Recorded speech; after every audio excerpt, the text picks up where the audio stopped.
آپ کے سامنے پڑھا گیا کہ وہ لوگ جو ایمان لائے وہ اپنے آپ کو اور اپنے اہل و عیال کو جہنم کی آگ سے بچاؤ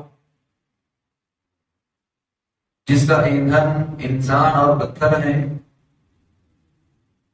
جس پر بہت ہی سخت نگران کار فرشتے مقرر ہیں، اللہ کے کسی بھی حکم کی وہ نافرمانی نہیں کرتے، وہ وہی کرتے ہیں جس کا حکم اللہ تعالیٰ نے انہیں دیا ہے۔ محترم حاضرین، آج کے اس خطبہ جمعہ کے اندر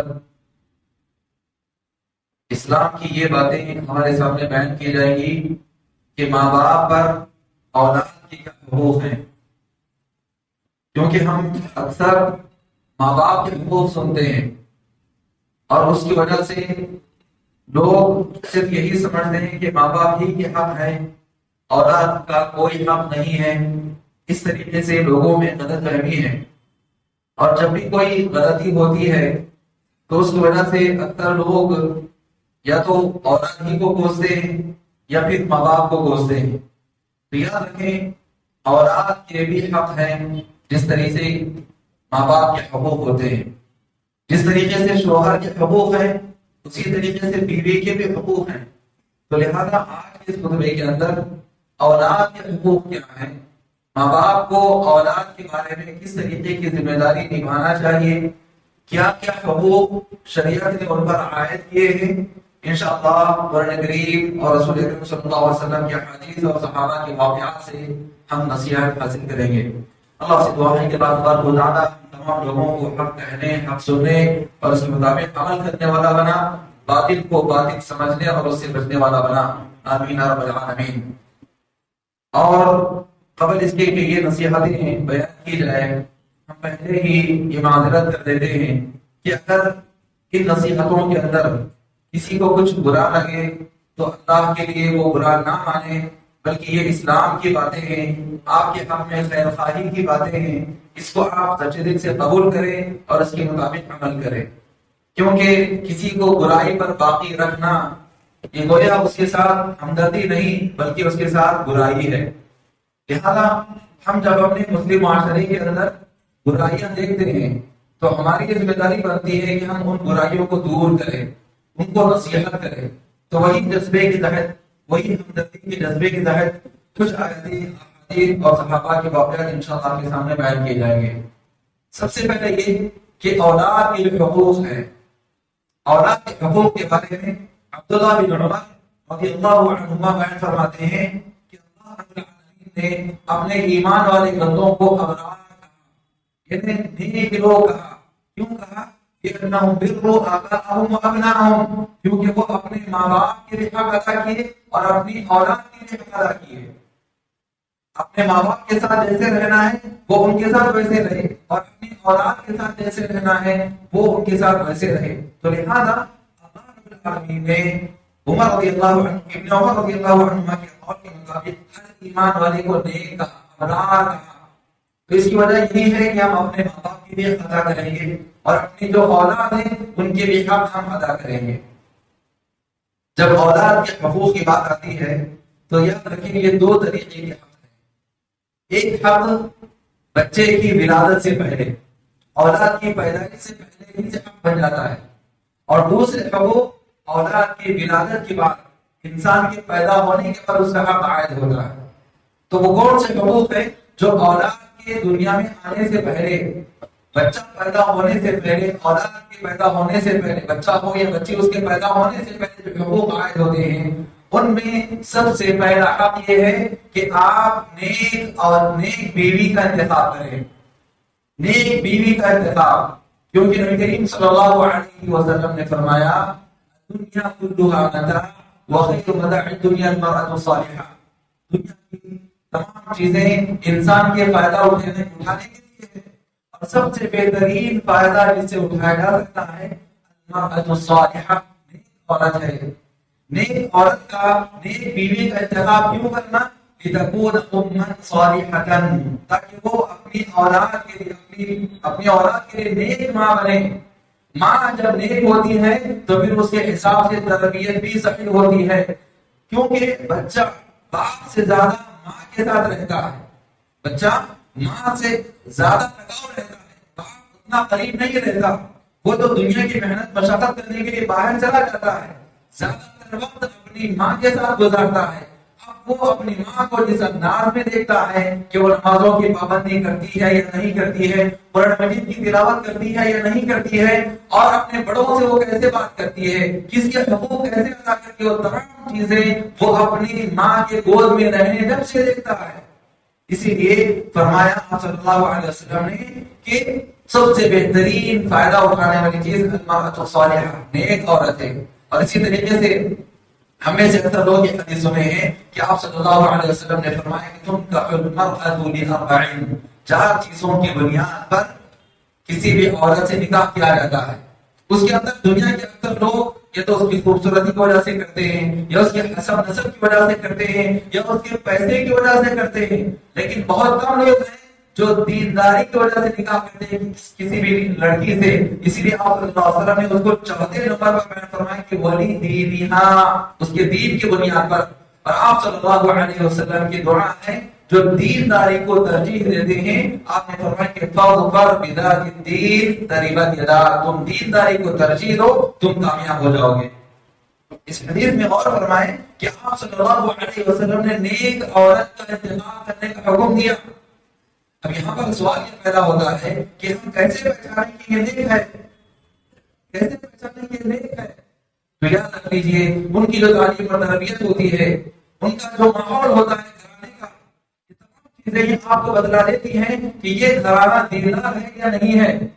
کیونکہ آج کے ماحول میں معاف کریں، آج کے ماحول میں اکثر یہ ہو گیا ہے کہ جو فیشن والی لڑکیاں ہیں، جو فیشن والا گھرانہ ہے، اس گھرانے کو دیکھ کر کے ان کے جو اسٹیٹس ہوتا ہے اس کو دیکھ کر کے ان کی جو شان اور شوکت ہے، ان کا معاشرے میں جو رعب اور دبدبہ ہے، جو رباب ہے، اس کی بنیاد پر ان کے گھروں سے لڑکیوں کو لایا نکاح کیا جاتا ہے، یا ان گھروں میں اپنی لڑکیوں کو دیا جاتا ہے۔ یاد رکھ لیجیے یہ دنیا کی چیزیں ہیں، اسلام کی بات کو ترجیح دینا نہیں ہے۔ نبی صلی اللہ علیہ وسلم نے دیندار عورت کا انتخاب کرنے کا حکم دیا، دیندار لڑکی کا انتخاب کرنے کا حکم دیا۔ اب ایسے لوگ جو دینداری کو ترجیح دیے ہیں، یقیناً وہ خوشحال زندگی گزار رہے ہیں اور دوسرے لوگوں کو بھی اسی بات کی جانب ترغیب دے رہے ہیں۔ تو لہذا اولاد کے حقوق میں سب سے پہلا حق یہ ہے کہ ہم جب نکاح کرنے جا رہے ہیں تو سب سے پہلے نیک لڑکی کا انتخاب کریں، دینداری کو ترجیح دیں۔ اور اس سلسلے میں ایک بہترین واقعہ ہے۔ عمر رضی اللہ عنہ کے پاس ایک شخص آیا، ایک باپ آیا، اور پھر وہ عمر رضی اللہ عنہ سے کہنے لگا، یہ واقعہ بڑا اہم ہے، سنیے آپ لوگ۔ واقعہ یہ ہے کہ عمر رضی اللہ عنہ کے پاس ایک باپ آیا اور اس کے بعد کہنے لگا کہ میرا بیٹا بڑا ہی نافرمان ہے۔ جیسے آج بھی ہم لوگ کہتے ہیں کہ یہ بڑا شیطان ہے، بڑا ابلیس ہے، تو ویسے ہی اس باپ نے عمر رضی اللہ عنہ سے کہا کہ میرا میری بات نہیں سنتا، نافرمانی کرتا ہے۔ تو اس وقت عمر رضی اللہ عنہ نے بیٹے کو اپنے پاس بلا کر سے پوچھا کہ تمہارے باپ تمہارے بارے میں شکایتیں کر رہے ہیں، تم اس کی نافرمانی کرتے ہو، اس کی بات نہیں سنتے ہو۔ تو بیٹے نے تمام باتوں کو مان لیا، اعتراف کر لیا کہ ہاں مجھ سے اپنے باپ کی بات سننے میں کوتاہی ہوتی ہے، میں اپنے باپ کی باتیں نہیں سنتا ہوں، مجھ سے نافرمانی ہوتی ہے۔ لیکن آپ ذرا میرے والد سے یہ پوچھئے کہ کیا انہی کے حق مجھ پر ہیں یا میرے بھی حق ان کے اوپر ہیں؟ اس بیٹے نے سوال کیا کہ آپ میرے والد سے یہ پوچھئے کہ والد کے حق ہی مجھ پر ہیں یا میرے بھی کچھ حق میرے والد پر بنتے ہیں؟ تو عمر رضی اللہ عنہ نے کہا کہ ہاں یقیناً تمہارے بھی حق تمہارے والد کے اوپر بنتے ہیں۔ تو اس وقت بیٹے نے پوچھا کہ کیا حقوق بنتے ہیں؟ تو عمر رضی اللہ عنہ نے فرمایا کہ پہلا حق یہ بنتا ہے کہ تمہاری ماں نیک ہو، یعنی نیک بیوی کا انتخاب کیا جائے۔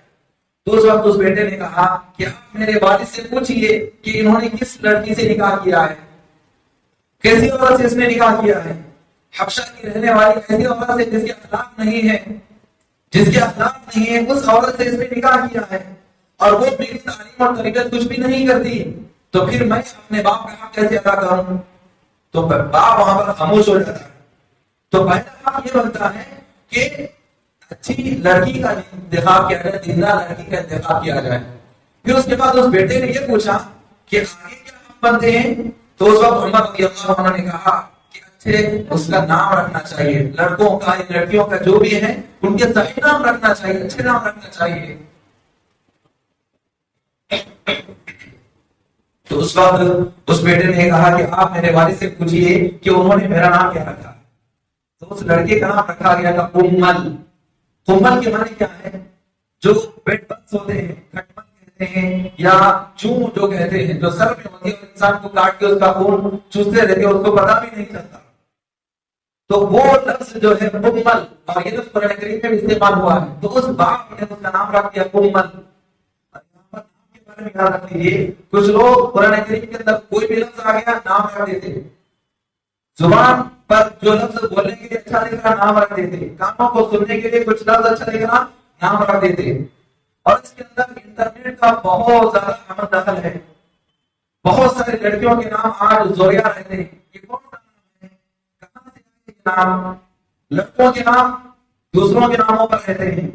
تو یاد رکھ لیجیے، ناموں کے اندر اچھے نام رکھنا چاہیے، ان کی تاثیر ہوتی ہے۔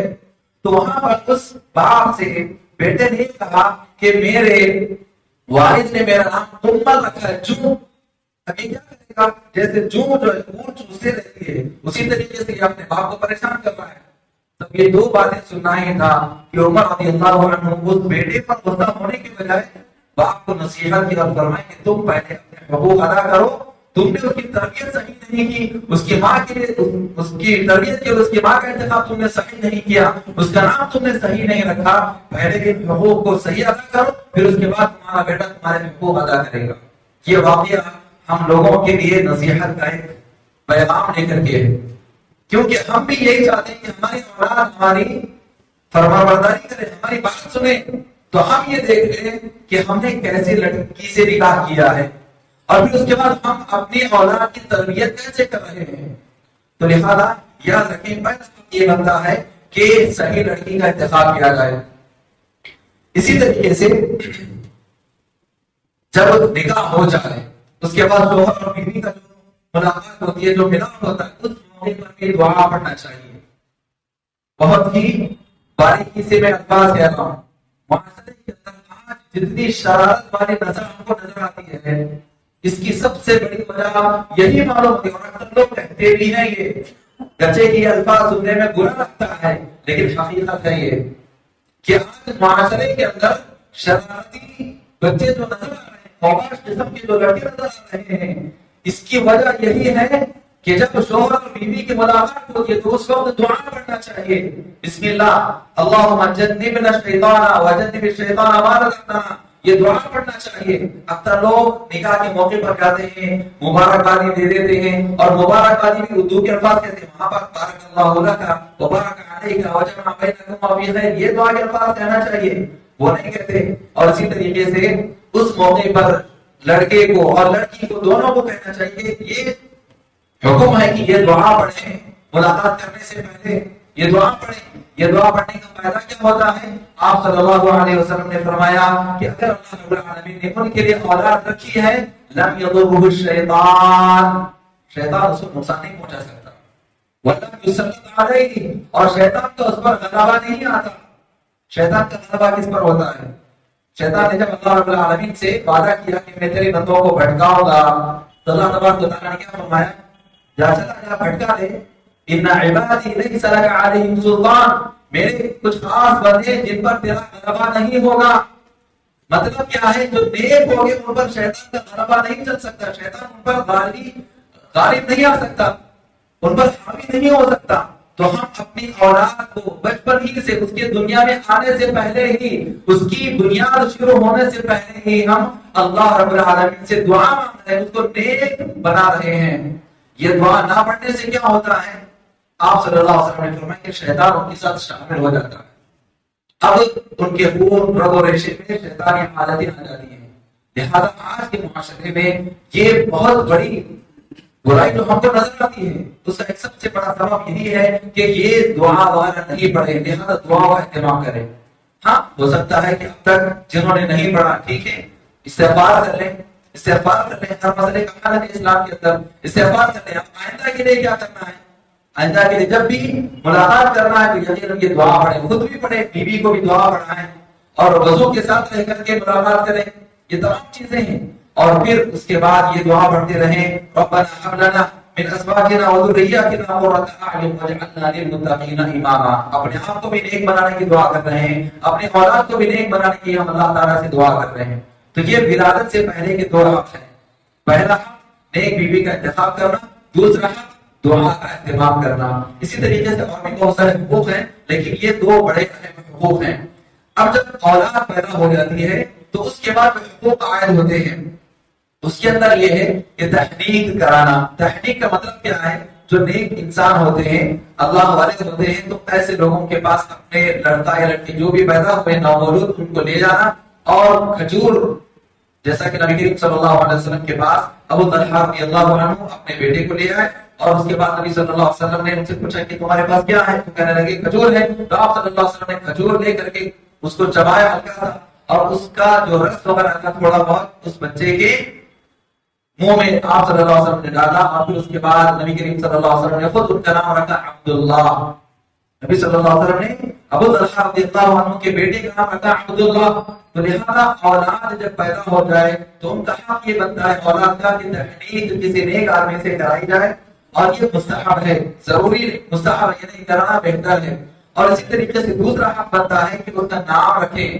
نام صحیح رکھنا چاہیے، جیسا کہ آپ صلی اللہ علیہ وسلم نے فرمایا ان احب اسمائکم الی اللہ، تمہارے ناموں میں سے بہترین اور پسندیدہ نام اللہ رب العالمین کے پاس عبداللہ و عبد الرحمن. عبداللہ اور عبد الرحمن یہ نام ہے. آج میں سے اکثر لوگ جب ناموں کی بات آتی ہے اکثر لوگ فون پر بھی پوچھتے ہیں یا واٹس ایپ وغیرہ کے ذریعے سے پوچھتے ہیں کہ بیٹا ہوا کیا نام رکھنا، بیٹی بھی کیا نام رکھنا. تو ہم یہ جواب دیتے ہیں کہ اللہ کے ناموں کے ساتھ عبد کا لفظ لگا کر کے نام رکھ لیں، یا لڑکیاں ہیں تو صحابیات کے نام رکھ لیں. تو کہتے ہیں نہیں مطلب تھوڑا نیا نام بولو، تھوڑا فیشنیبل نام بولیے. تو ایسے لوگوں کو کیا کہیں گے؟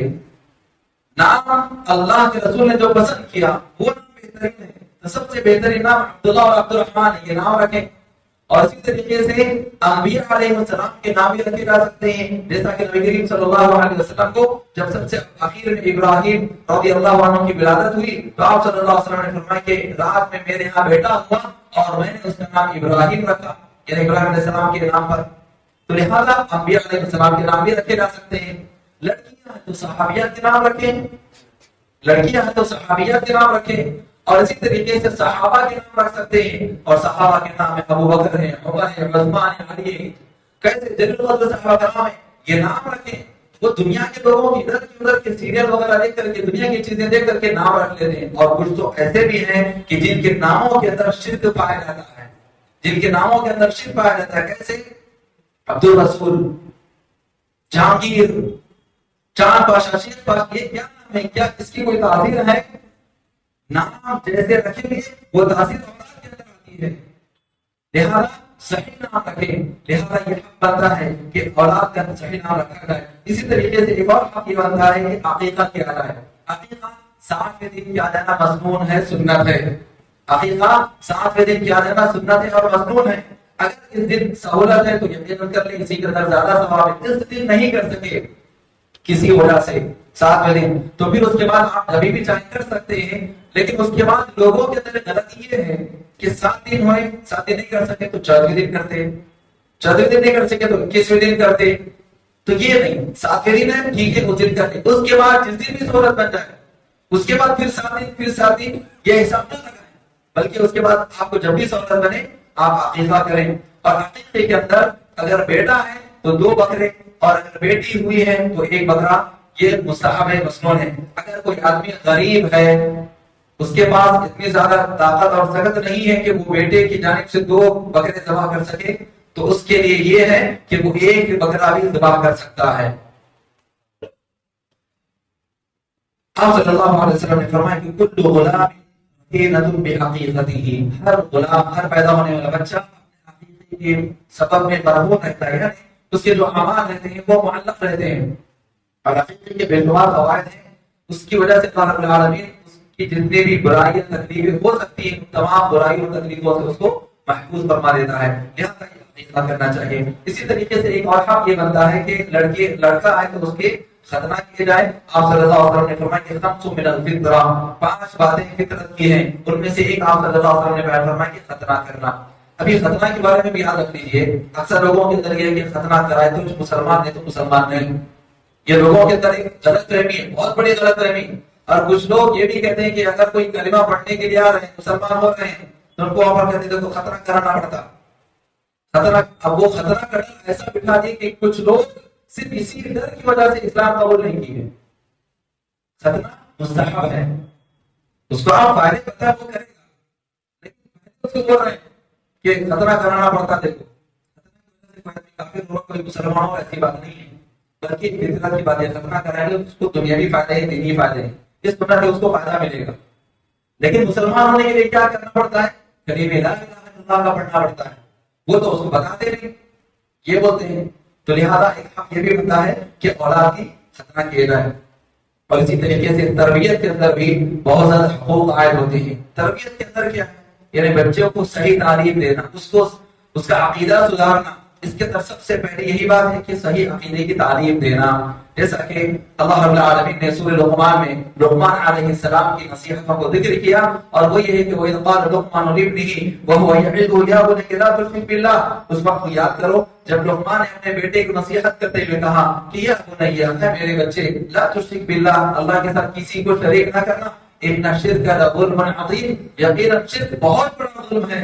تو بچپن سے تربیت دینا، صحیح عقیدے کی تربیت۔ دیکھو ہم سب کا رب اللہ ہے، ہم سب کو اللہ نے پیدا کیا، اور اللہ تبارک و تعالیٰ ہی عبادت کے لائق ہے۔ عبادت کی تمام قسمیں اللہ کے لیے بجا لانا ہے، دعائیں اللہ رب العالمین سے مانگنا ہے، حلال کھانا ہے، حرام سے بچنا ہے۔ تمام چیزیں بچپن ہی سے بچوں کو تربیت دی جائے، ان کو بتلایا جائے کہ پہلا حق بنتا ہے کہ عقیدے کی تعلیم کو دی جائے۔ اور اسی طریقے سے آپ صلی اللہ علیہ وسلم نے جب آپ کے پیچھے عبداللہ بن مسعود رضی اللہ عنہ بیٹھے ہوئے تھے تو وہاں پر کہا کہ اللہ کو یاد رکھو، اللہ تعالیٰ تم کو یاد رکھے گا۔ اور جب بھی مدد مانگنا ہو، وَإِذَا اسْتَعَنْتَ فَاسْتَعِنْ بِاللَّهِ، جب بھی مدد مانگنا ہے اللہ سے مدد مانگو۔ اور پھر یاد رکھ لو، اگر دنیا کے سارے لوگ تمہیں فائدہ پہنچانے کے لیے اکٹھا ہو جائیں تو تمہیں کچھ بھی فائدہ نہیں پہنچا سکتے مگر اتنا ہی جتنا اللہ نے تمہارے لیے لکھ دیا ہے۔ اگر دنیا کے سارے لوگ تمہیں نقصان پہنچانا چاہے، سب لوگ اکٹھا ہو جائے کہ تمہیں نقصان پہنچانا ہے، تو تمہیں کچھ بھی نقصان نہیں پہنچا سکتے مگر اتنا ہی جتنا اللہ نے تمہارے لیے لکھ دیا ہے۔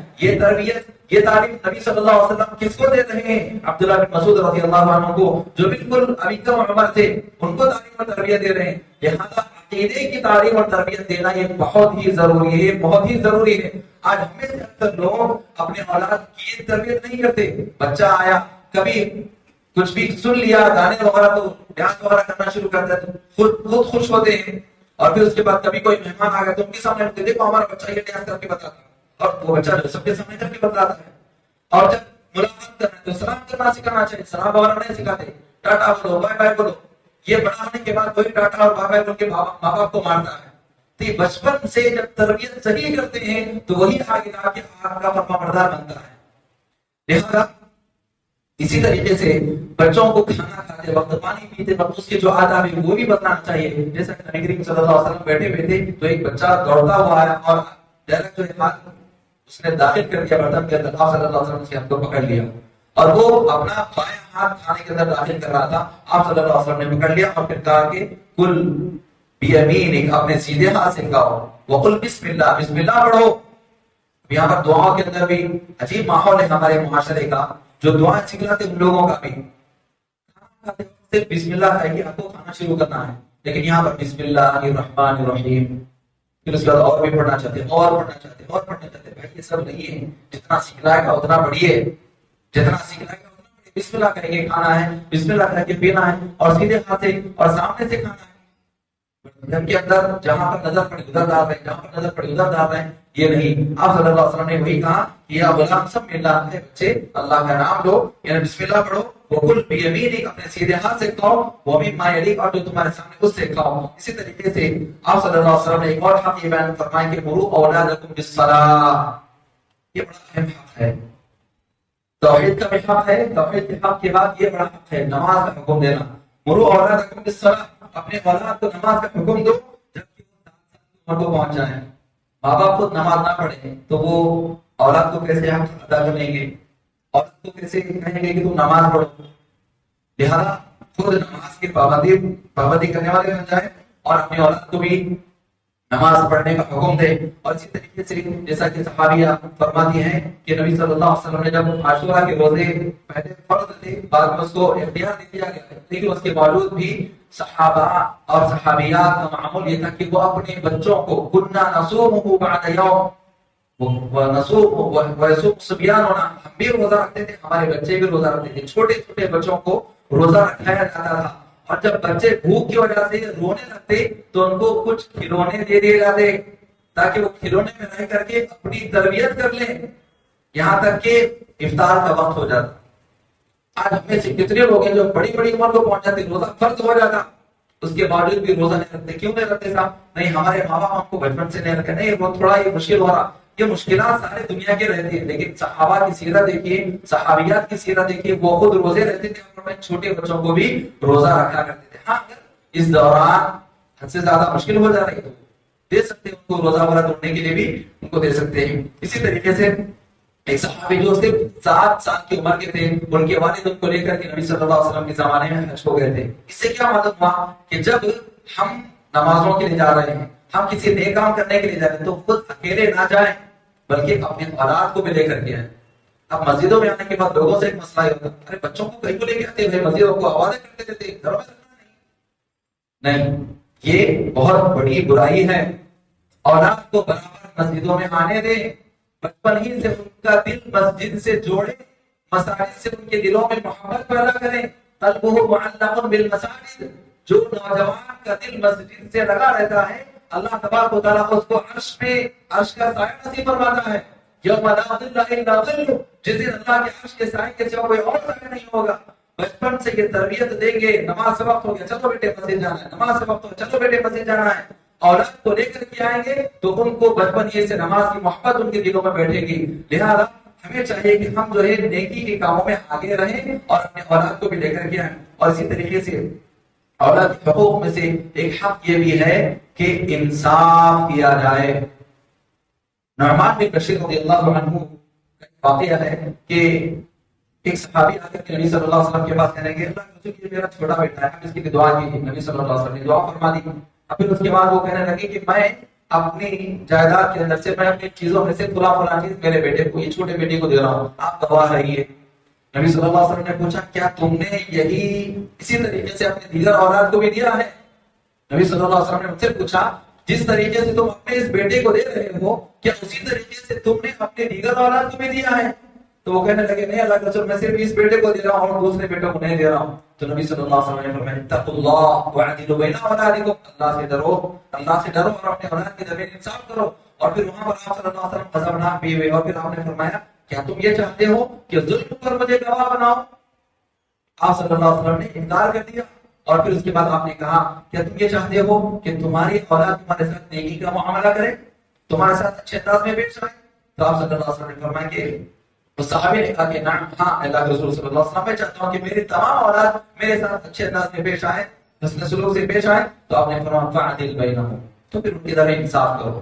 لہذا آج معاشرے کے اندر یہی ہوتا ہے کہ جو بڑی اولاد ہوتی ہے یا کہ جو کمانے والے ہوتے ہیں یا گھر میں کمانے والے نہیں ہوتے، تو اس کی وجہ سے چھوٹے بچوں کو چاہنا، بڑے بچوں کو نہ چاہنا، چھوٹی عورت کو زیادہ دینا، وراثت وغیرہ تقسیم کر دیتے. پہلے سے وصیت لکھ دیتے، وصیت لکھنے کی ضرورت نہیں ہے، اللہ رب العالمین نے ان کو وارث بنا دیا ہے، چاہے چھوٹے ہو یا بڑے، سب کے لیے اللہ نے حق مقرر کر دیا. وہ حق میں خود سے حق کیوں بیان کرتے ہیں؟ تو لہذا ایک بڑا اہم حق یہ بھی ہے کہ اولاد کے درمیان انصاف کیا جائے.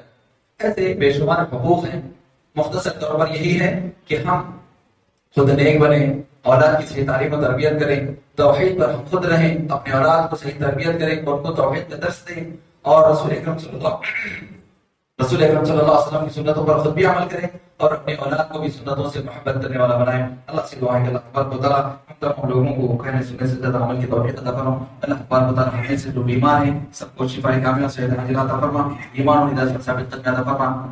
اللہ تبارک و تعالیٰ ہمیں سے جو پریشان ہیں سب کی پریشانی کو دور فرما. اللہ تبارک و تعالیٰ مسلمان جن کا توحید پر انتقال ہوا ہے اپنے فضل و کرم سے سب کی مغفرت فرما دے، سب کو جنت الفردوس میں جگہ نصیب فرما. اللہ تبارک و تعالیٰ جب تک اس دنیا میں رکھ ایمان اور اسلام کی حالت میں زندہ رکھ، اور جب ہمارا خاتمہ فرما تو ایمان اسلام کی حالت میں خاتمہ فرما. آمین. بارک اللہ لي ولكم ولسائر المسلمين من كل ذنب فاستغفروه انه هو الغفور الرحيم.